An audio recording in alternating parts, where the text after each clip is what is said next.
lying, can it really be? Can't conceive it, can't believe it, but that's what they say. Slave no longer, slave no longer, this is Freedom Day. Freedom Day, it's Freedom Day. Throw those shackling chains away. Everybody that I see says it's really true if free.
Whisper, listen, whisper, listen, whisper, say we're free.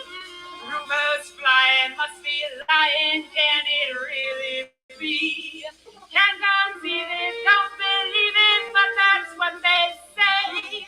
Slave no longer, this is Freedom Day. Freedom Day, it's Freedom Day. Throw those shackling chains away.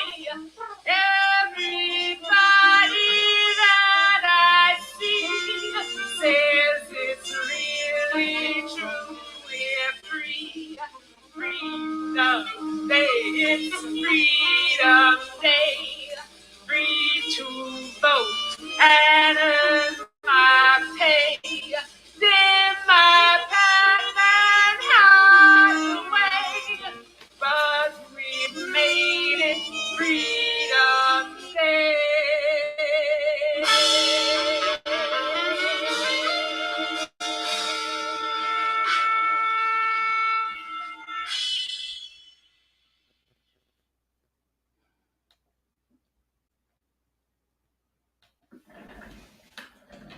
Peace and love. We wish everybody the best in all aspects of life.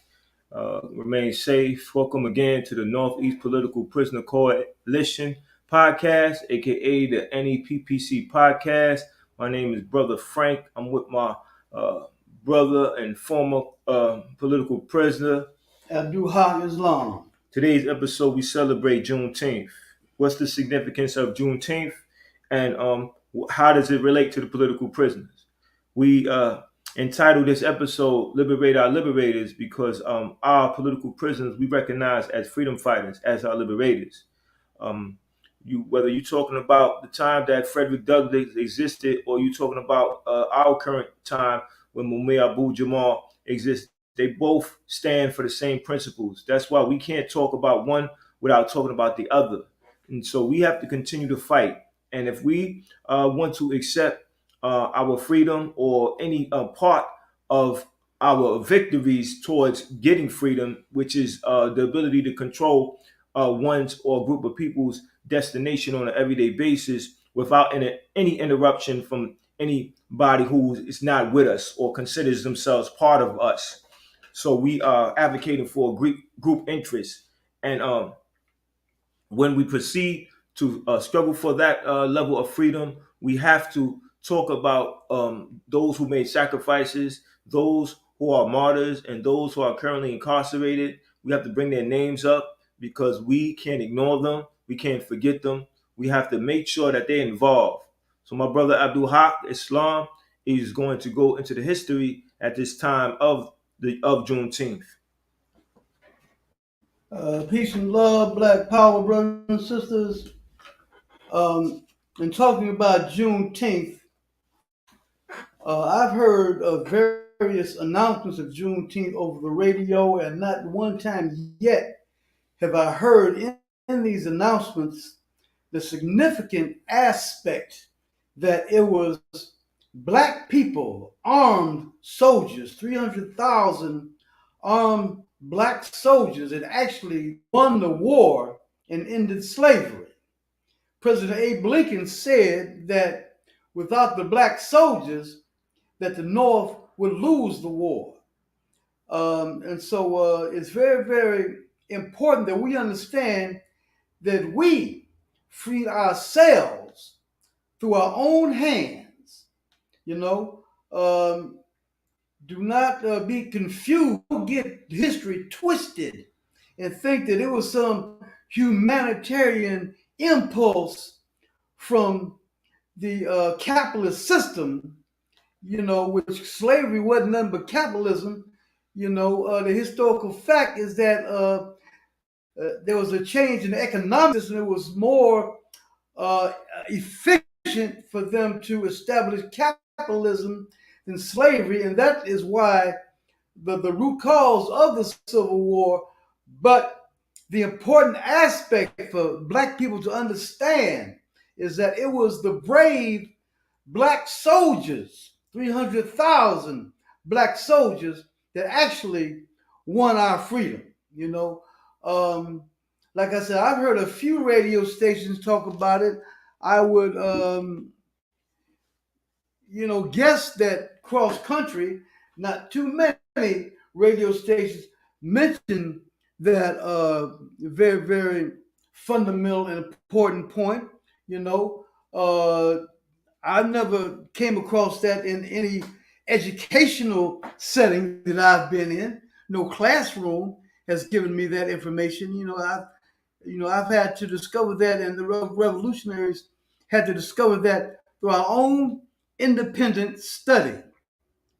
So to relate that to our subject matter, on political prisoners, these are also brothers and sisters who stood up and fought for us. The political line that our enemy wants us to always adhere to is to be submissive, to be passive, to be scared to death, you understand, and to never resist with the full force and hurricane velocity, you understand, of a true independence movement.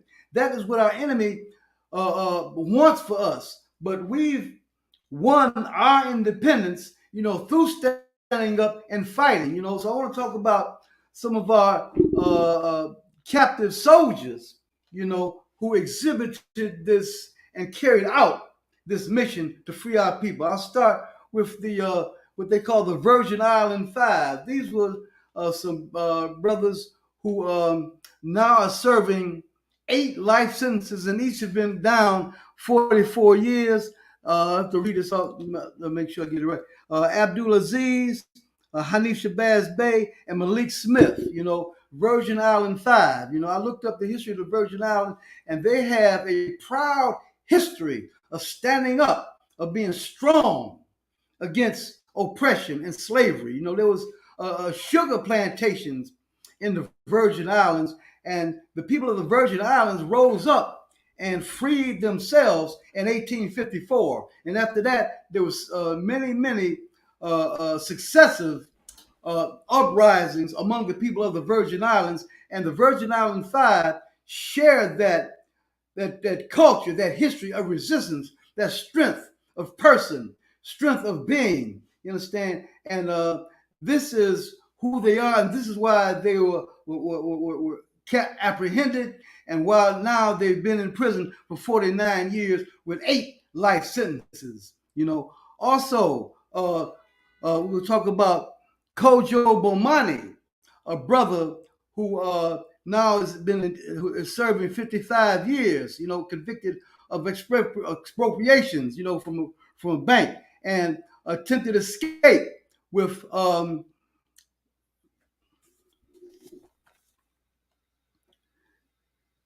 Oscar Lopez Rivera. They said that he was planning to have rockets and helicopters that escaped from the penitentiary. You understand? So this is another one of our brothers, you understand, who shares this strength of spirit, that we need to know about, that they want us to hate, they want us to reject and to forget about, but we can never forget about our political prisoners and prisoners of war, and remember, Juneteenth, coming up, this is a very, very great day in the history of our people, and the spirit of revolution, the spirit of armed resistance carries on.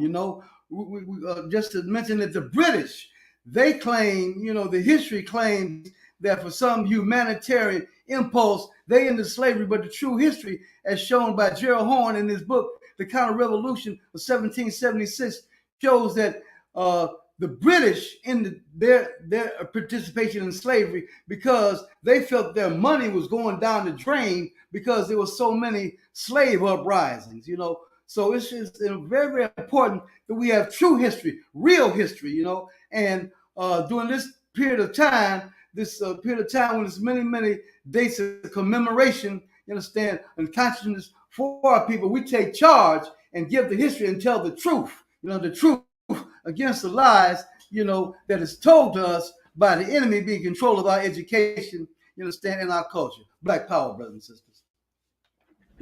That's very important pieces of information because our journey, our struggle for self-determination, is always important that we have our own historical analysis. So what Abdul Haq did and continues to do is make sure that we have to attack our oppressor with very important and precise details of what's going on. So as we celebrate Juneteenth, it's not a time for us to get relaxed. We can honor our ancestors and what they went through and understand that we stand on their shoulders, but not for 1 minute can we just enjoy where we're at. We have to understand that it's a continuous struggle because those of the past, people like Malcolm, Martin, and Marcus Garvey, who were struggling to organize their people, they understood that despite any and everything, we still have more work to do. So that's why when we talk about our political prisoners and we talk about their liberation, we have to be serious about that. We got to get organized. We got to make a commitment to bringing them home. We send our loving concerns, our thoughts, our prayers, our meditations to the family of Mutula Shakur as they struggle to find some type of resolution in this situation. and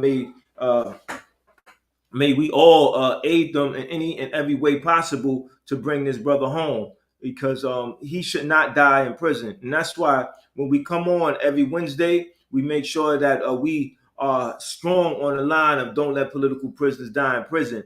Because what that says is that we are not concerned about those who get captured. We are only concerned about ourselves, and we are not concerned about any and every thing that happens to anybody who may have some type of curiosity about doing this particular work, because this work sacrifices the time that you might want to spend with your family or your friends. You are prioritizing your life, and you're making a distinct decision about what needs to be done, whether it's pleasure or it's political an assessment and an action, because you recognize the significance of being involved in political affairs. Because as it was told to me, politics just mean the relationship between people and power. And we understand that if we want any type of power, or if we concerned about the quality of life we have, we'll struggle for power. And that's exactly what our political prisoners did. They struggled for power because they understood rather that without power, you can't control anything, and anything that's happening to you, you simply are accepting it, you are co-signing it, whether it happens to you or your wife or your children or your children's children. You just are watching it happen. And how would that make you feel as a person? Because all of us have inside of us that that energy, that will to take a stand on something that we know is correct. And the political prisoner is the finest example of standing on something that's correct. Because as I said before, you're going to hear me say this continuously. The political prisoner understands that freedom is more precious than life. And so when we think about Nat Turner, we got to think of Matula Shakur. When we think about Denmark Vesey, we got to think about Mumia Abu-Jamal. When we think about um, Sojourner Truth, we got to think about Joy Powell. When we think about any and every person or people that stood up to this oppressive system, we have to think about our political prisoners, because they are currently incarcerated. But like I put up a couple of words from Kojo about the political prisoner having ideas that are beneficial to people. And me and Abdul Haq had spoke about that in another episode. We talked about the political prisoners and their words and their ideas that would resonate with people, because they've been in the exact predicament as people are in on an everyday basis. So as we celebrate Juneteenth, there's going to be a number of events. Make sure wherever you're going, you'll be safe. Make sure that you talk about the political prisoners, because that should be on the agenda. Hawk laid everything out about the struggle to make or put the pressure on the powers that be to make sure that we no longer are chattel slaves, that we have those shackles released from us. You know, unfortunately, we still have those shackles around our mind, and that's a continuous struggle, and that has to be done, as Abdul Haq said, as by our own personal research, our own study. Like Abdul Haq talked to me about the Virgin Five, and he named a brother that I was not. Yeah. Virgin Nine? Yeah, Virgin Island 5. Virgin Island 5, excuse me. There's 3 of them now. One is deceased, and one has been liberated. Right, so that's that. Yes, and see, not through parole, but by us, by the people, liberated. Understood. Yeah. And so when we learn about those heroes who haven't got their just due, it's important that we educate others who, like myself, was not informed about the particulars of our freedom fighters. We have to share that with another generation, so they find inspiration, so they understand that the current situation that they're going through is not that people have not been fighting, is that there's been some people fighting who have got murdered, and there's others that have got captured. Now we have to continue to engage with those who have captured, and we have to continue to honor those who were murdered. Why? Because they gave up so much to put us in a better situation. I know Mumia Abu-Jamal said it, and it's a very important point. He said that if the Black Panther Party was not infiltrated, if they did not have this COINTELPRO against the Black Panther Party, then our lives would be a lot better. And we have to think about that. If our political prisoners were home, our lives would be a lot better. because they have that mind state that they're not going to give up on their people. They have that relationship with the people. They understand the people's pain. They understand what it's going to take for people to have a better lives, and they committed to that. So if they're going to be committed to that, we have to be committed to them. We have to write them. We have to uh, go on platforms like this, like the NEPPC podcast or whatever other platform that's out there. Make sure we tune in. Make sure we share it with as many people as possible. We ask you a bare minimum to share with 10 people, and ask those 10 people to share with others, because once these ideas start to circulate amongst people, then people are going to understand the importance of it, the significance of it, and they're going to get involved, and they're going to tell their family to get involved. Like this summer, more of us are going to be outside. The restrictions on the pandemic are starting to loosen a lot. So now we're going to engage more. As we engage, wear some clothing that says free our political prisoners, or don't let political prisoners die in prison. Wear that, engage, talk. Make sure you encourage others to write them, and make sure wherever you're at, you bring the idea about the political prisoner up. You make sure that they're not forgotten. That just as you talk about these basketball players and these entertainers and a number of distractions, we have to talk about the political prisoner, because who have done more for us, and these entertainers or our political prisoners? Right. So exactly. Right. So we have to, we have to challenge ourselves, right? You always want to have discussions with people politely, but you want to make sure it's of substance, and that means that you have to be the driving force of a particular topic. You have to tell people, listen, have you heard of Mumia Abu Jamal? Have you heard of Kamal Siddiqui? Have you heard of Dr. Matulu Shakur? And then you educate them further. Because wherever I'm at, I take the opportunity to talk about political prisoners. I'm getting to the point right now where I wear my mask that says free Kamal Siddiqui. And, I'm ready for my employer to say something about that, because my position is I'm a liberation theologist. Right, so this is an expression of my religious belief, and they have to honor that, because every man, woman, and child in this society we live in has the right for freedom to the freedom expression of religion, and so being that I claim it to be a liberation theologist, then they're gonna have to respect the fact that I see my political prisoners as current day disciples or prophets, martyrs, right? But I would say disciples and apostles of a gospel of freedom, right? The gospel of liberation. That's what they stand for.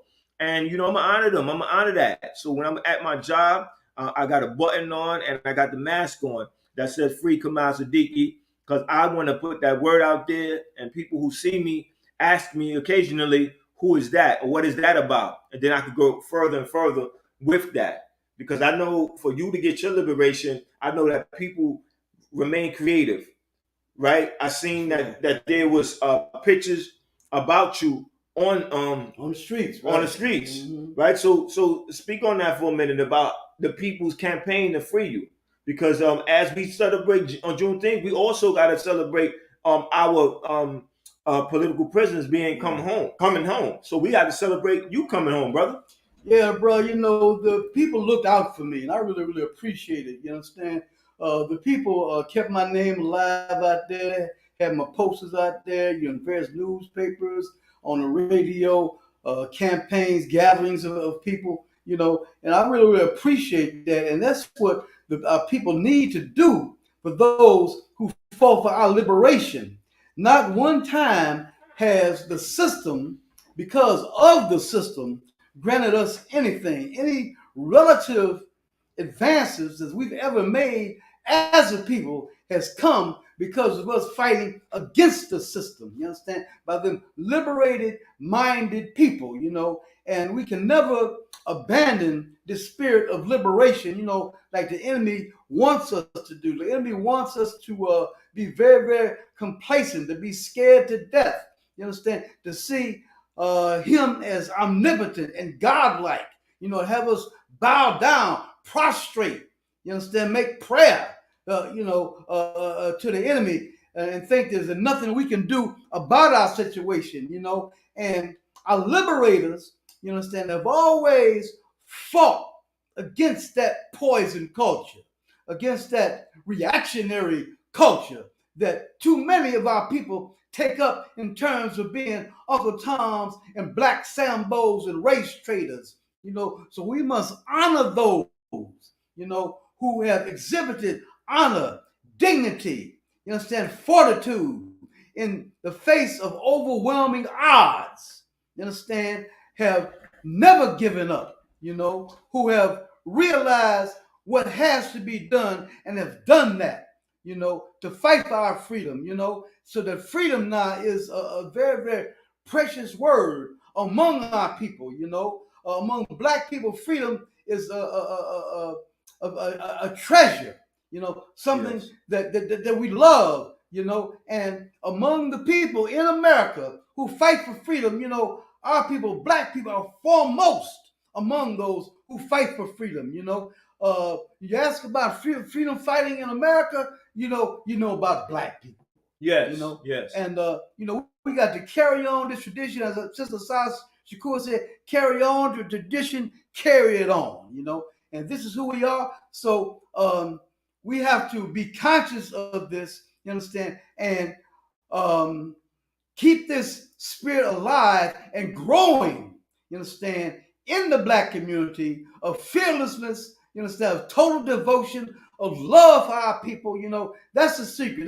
That's the universal law. Love is what is going to free us. Loving ourselves. Because if you're not going to fight for yourself, how can you love yourself? It's got to be an element of self-hate for people who will not stand up to a dog, to a beast who wants to devour you, to a predator, to be helpless prey.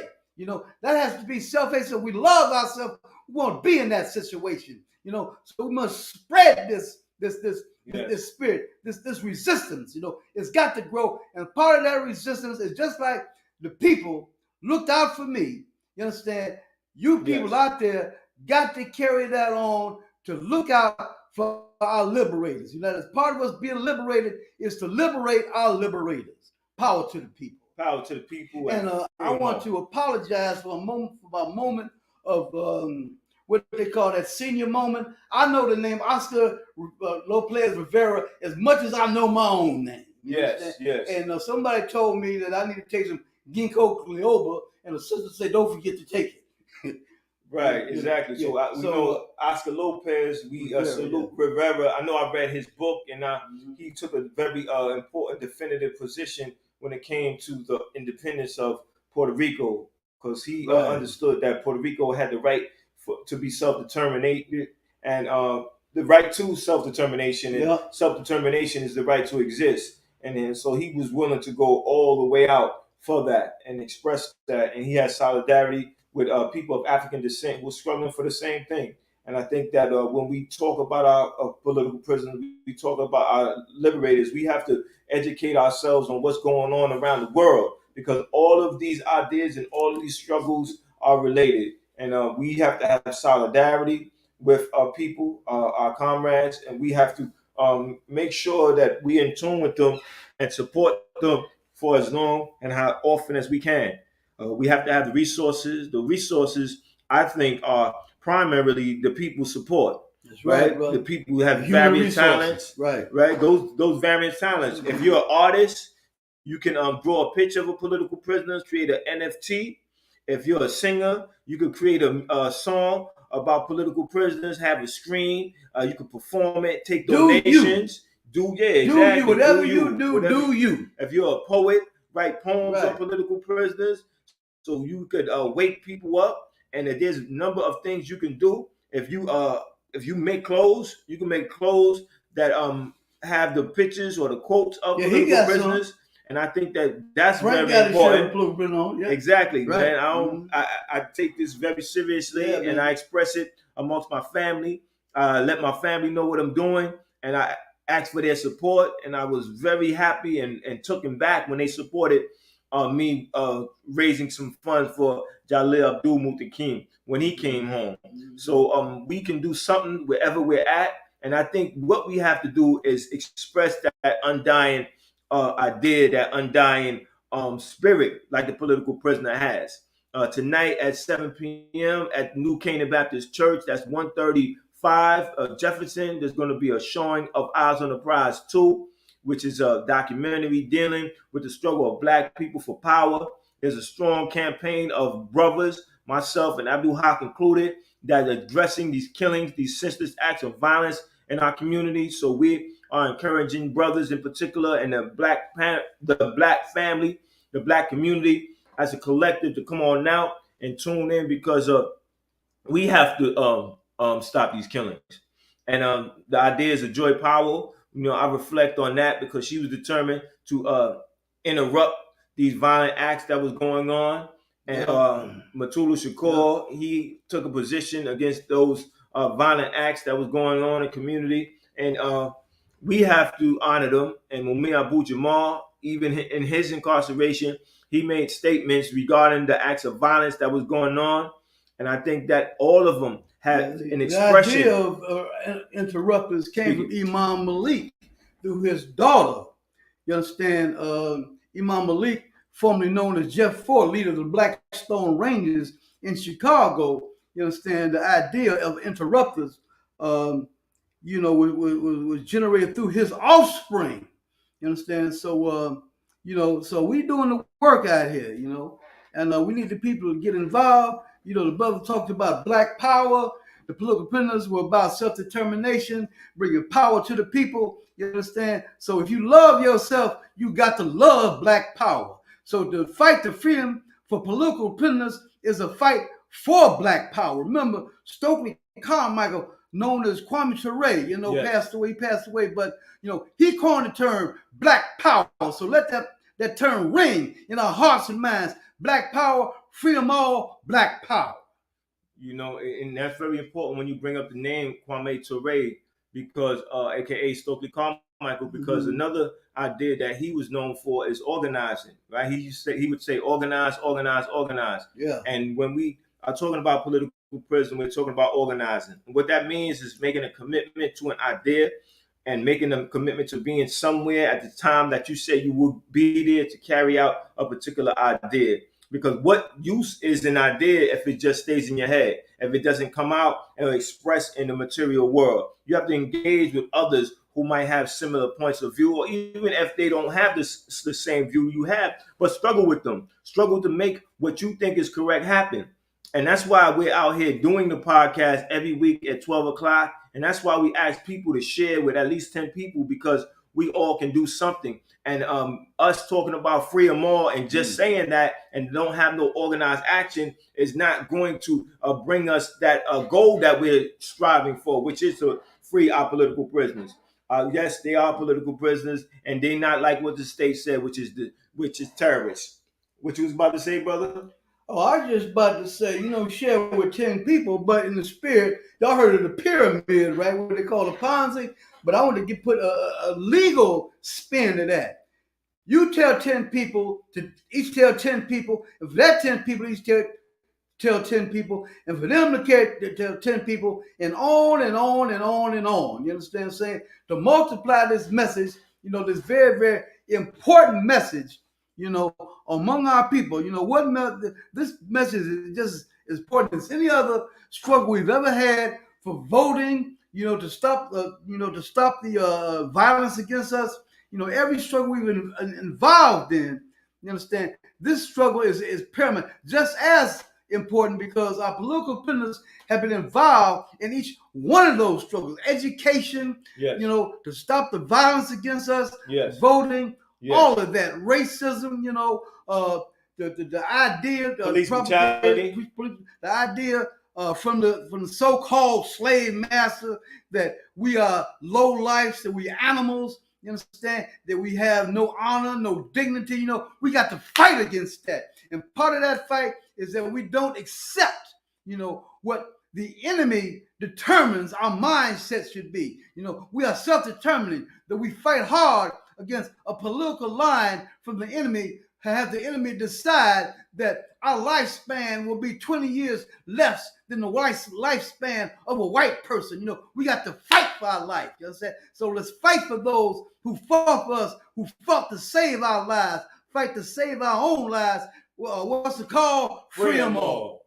Right? So everything that we need to say has been said, and we'll be signing off, and we'll be looking forward to seeing you next Wednesday, same time and same topic. Don't let political prisoners die in prison. Our political prisoners deserve their own platform. So the any PPC podcast has created that. And if you happen to be in Brooklyn on July 1st, 2nd, 3rd, and 4th, check out the International African Arts Festival.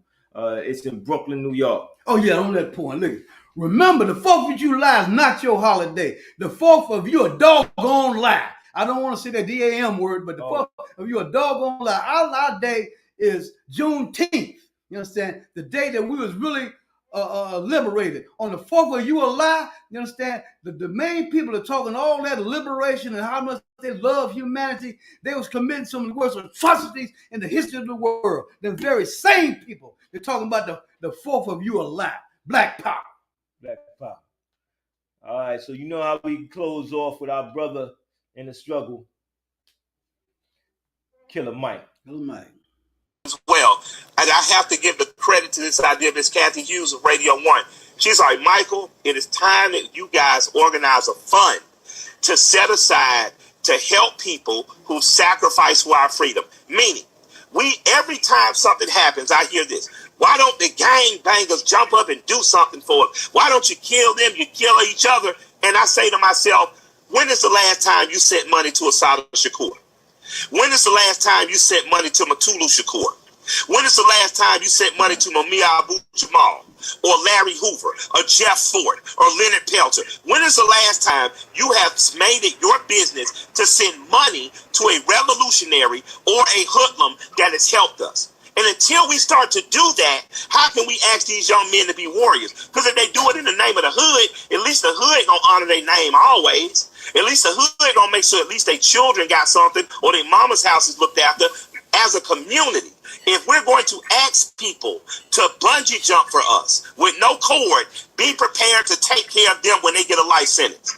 Be prepared to look after their families. See, I don't mind the work getting done, but let's take care of the workers. Let's stop asking more out of people than we would do for ourselves. So what I'd like to see, my dream thing, is to see 1 million people from the culture dedicate $10 a month.